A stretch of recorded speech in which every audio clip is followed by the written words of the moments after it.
یادی روزگار شیرین، یادی لحظه های برین، یادی شامی دل ستانی،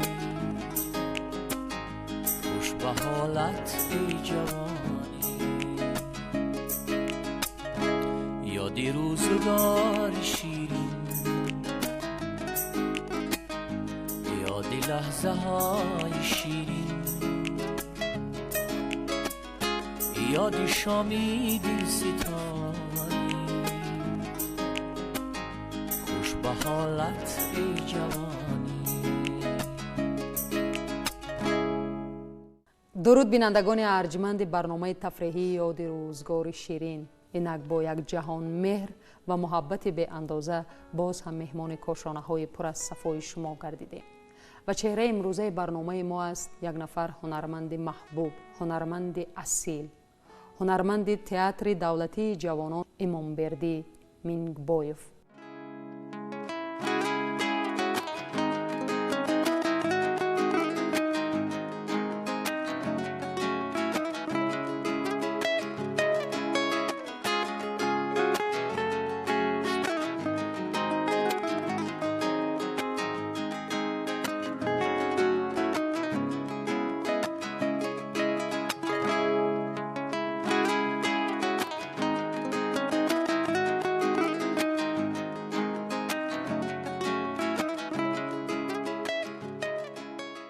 سری سفره ما حضور دارند مهمانی بسیار ارجمند، هنرپیشه دوست داشته ما و شما محپیکر یاروا. خوش آمدید. سلامت باشید. سلامت باشید.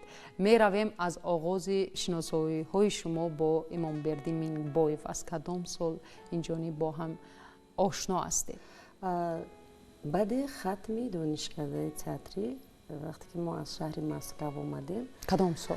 این سال 1991 بود و ما 18 نفر بودیم و باور کنید وقتی که قدم های نخستین رو وارد همون تئاتر کردیم، ما در آنجا در حقیقت اینقدر چهره‌های دوست داشتنی، چهره‌های شناخته که در آن دور و زمان و تا حال آنها رو میدونن و میشناسن و دوستشون میدارن، ان همان شناسایی ما در تئاتر یعنی شد و هر یکی ما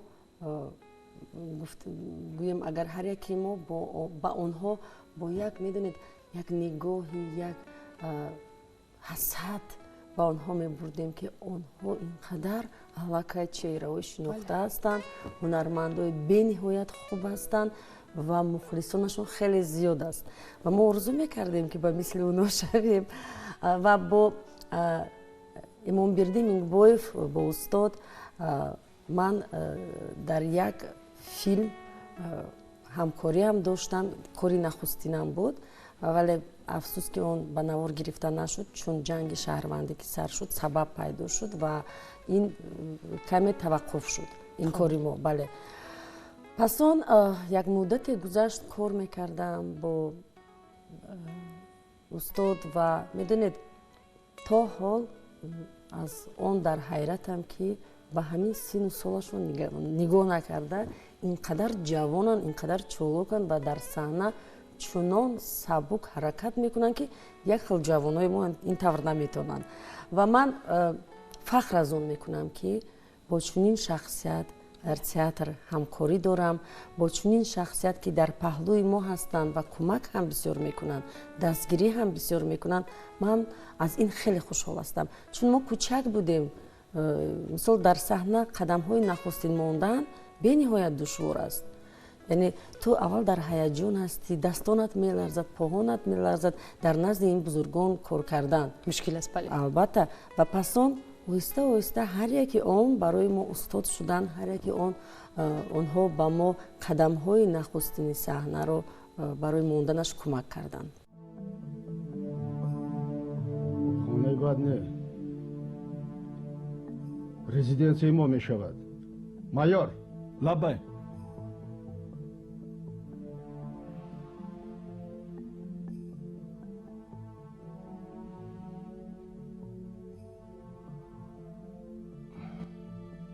گوشون مایور як бало кун ки соҳиби ин хона аз ҳабсхона набарояд. шуд.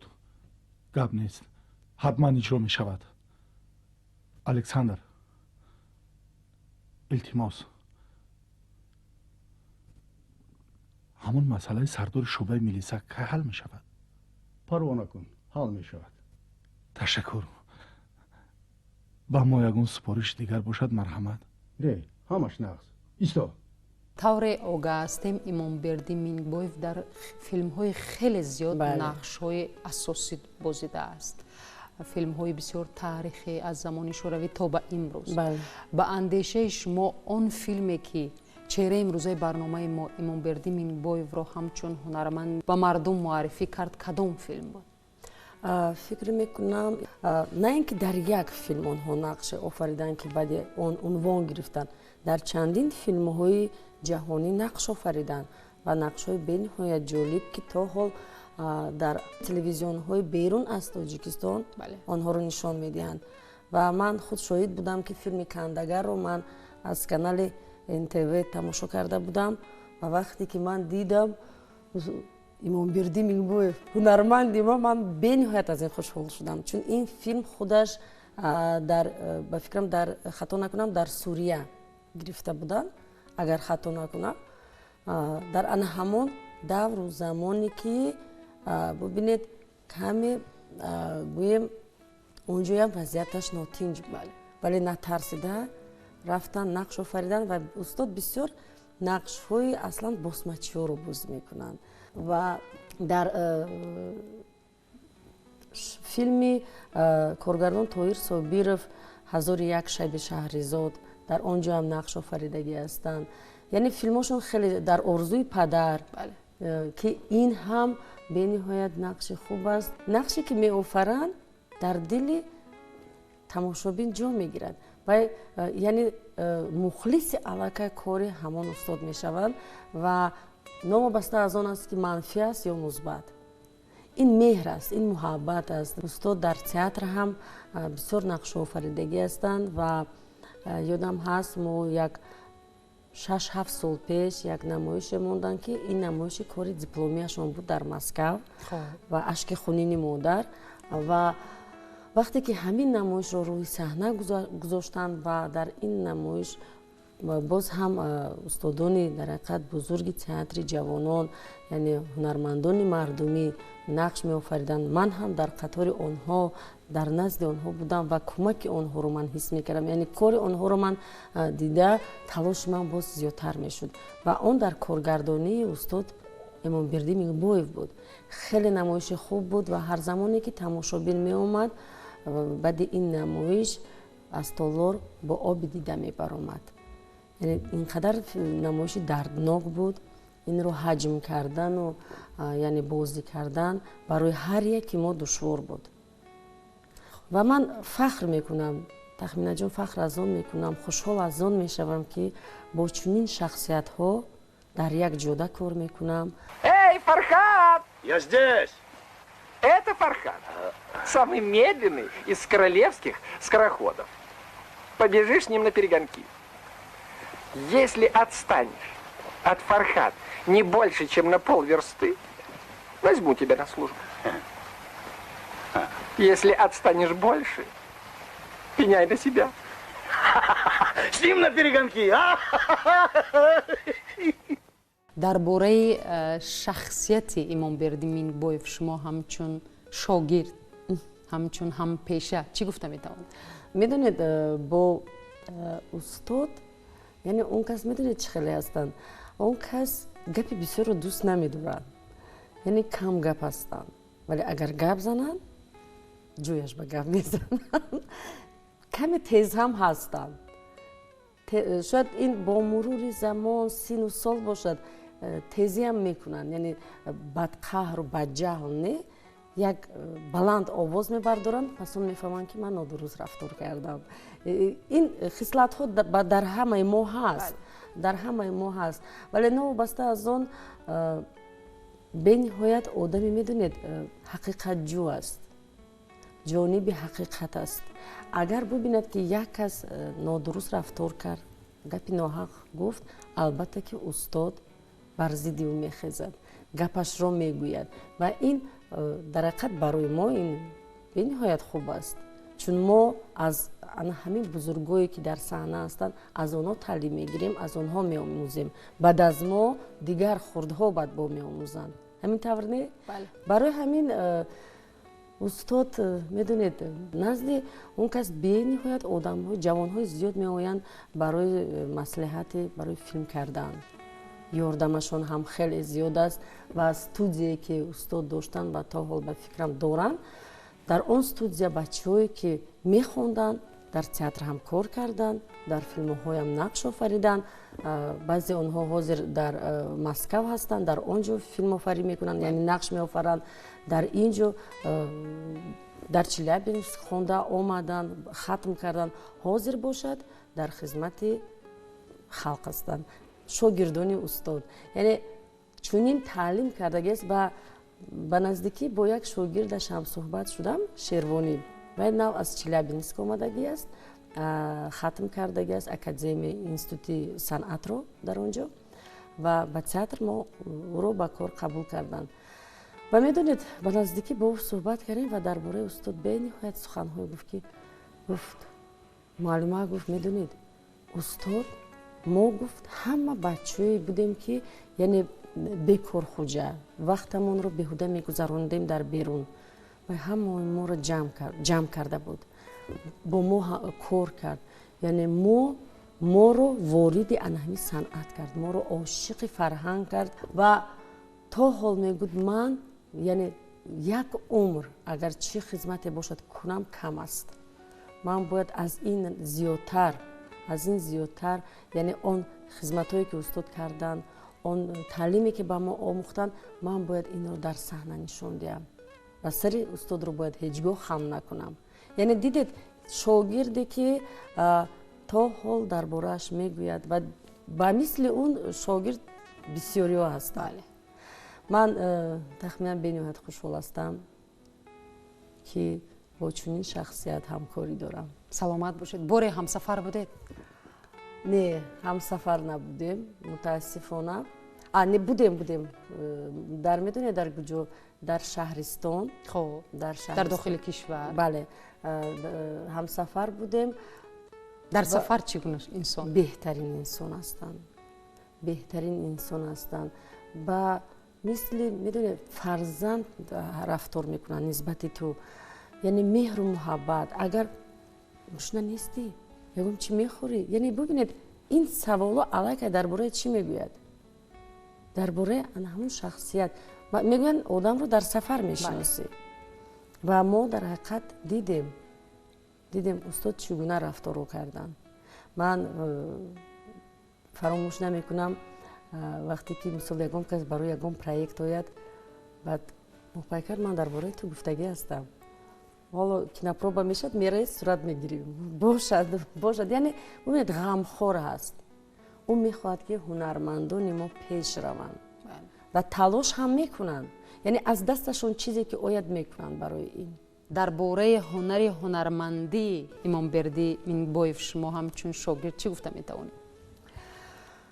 Ростиш бо устод дар намоишномаи рӯдакӣ дар таҳияи коргардони Музаффар Хаёлов ман ки Нигинаро бозӣ мекардам, устод дар он ҷо ҳамун сарбози бузургро бозӣ мекардам. Ман ки духтари ҷавон будам, метарсӣ ки як корро хато кунӣ, метарсӣ ки як нигоҳи нодуруст кунӣ. ва дар он ҷо устод ба ман омадан наздик шуданд, гуфтанд натарс, мо ҳам ранги ба мисли ту будем. ҳамаш оҳиста оҳиста мешавад. Натарс, наларз. Муҳим аз ҳама. Муҳим аз ҳама ту наларз. яъне ҳаяҷон бениҳоят сахт буд. Бениҳоят тахмин. Ин ҳозир ҷавонои мо бениҳоят қавиродан, наметарсанд, яъне дар саҳна бо ҳунармандони бузург кор кардан. Аммо пеш мо метарсидем. Вале новобаста аз он устод дар саҳна бениҳоят партнёри хуб аст. ҳамбози хуб аст, яъне мефаҳмад. Он чизе ки мисол мешавад, албатта ягон каси мо бехато нестем. мешавад ки хатогӣ ҳам мекунем, ҳам устод хатогӣ мекунад, ҳам мо хатогӣ мекунем, вале боз ҳам ба як ҳамун мегӯянд миёнаи тиллои золотаи серединаро пайдо мекунему корро давом медиҳем. шахсе ҳастанд ки чӣ мушкилие дошта бошанд ҳеҷ вақт рушод нишон намедиҳанд. сабр мекунанд. бале бениҳоят ба сабру ба тоқат ҳастанд. ва як 2-3 сол пеш устод ғизои равғанӣ намехӯрад, ош умуман намехӯрад. баъд ман савол додам, гуфтам акай берди шумо чӣ мехӯред пир намешавед? гуфтанд ки ман фақат ширбирич, ширчой, яъне он чизе ки бо шир вобаста аст. гуфтам равғанӣ шумо тамоман намехӯред? не мопайкар ман намехӯрам, яъне гӯшт ҳам намехӯрам. бубинед, ва ман гуфтам барои ҳамин шумо пир намешавед? шояд гуфт барои ҳамин. барои ғизо барои он кас ғизо он қадар аҳамияте надорад. яъне оби ҷӯшомада, ширчой, тамом. пас ман гуфтам чихел шумо як рӯзи дароз ҳамин хибат мегардед, гӯшта намемонед? гуфт аллакай меъдаи ман омӯхта шудагӣ аст. ва медонед вақте ки ҳамин шахсе ки мебинӣ чӣ қадар ӯ қавӣ аст, яъне дурун пур аст, дилашон пур аст, аммо нишон намедиҳад. шояд дар хонаашон танҳо монда шояд ашк резанд, мо инро намедонем, вале бо вуҷуд вақте ки нигоҳ мекунам ман мегӯям ман бояд дарс гирам, дарси зиндагӣ аз ин рафтор. хуб, саломат бошед. аз ин минбари бисёр баланд ба ҳунарманд имомбердӣ мингбоев шумо чӣ таманнову орзуҳо доред? пеш аз ҳама саломатӣ хоҳонам ва хоҳони онро дорам ки доимо дар бари мо бошанд, бо мо бошанд ва дар театри мо бошанд, умри дароз бинанд. саломат бошед. бинандагони арҷманд, ин буд барномаи тафреҳии ёди рӯзгори ширин ки атрофи чеҳраи имрӯзаи барнома ҳунарманди асил, ҳунарманди дӯстдоштанӣ имомбердӣ мингбоев мо суҳбат доштем бо бонуи ҳунар, ҳунарманди дӯстдоштанӣ ва маҳбуб моҳпайкар ёрова ки манзури шумо гардондем. барои суҳбати бисёр самимӣ ба шумо изҳори ташаккур мекунам. саломат бошед. аз ин минбари бисёр баланд ба ҳунарманди гиромӣ, ҳунарманди асил имомбердӣ мингбоев пеш аз ҳама тандурустӣ, хушбахтӣ ва саодати умрро таманно дорам. то барномаҳои минбаъда дар иртифои саодат мемонем. یادی روزگار شیرین، یادی لحظه های دیرین، یادی شامی دلستانی، خوش به حالت ای جوانی. یادی روزگار شیرین، یادی لحظه های شیرین، یادی شامی دلستانی، خوش به حالت ای جوان.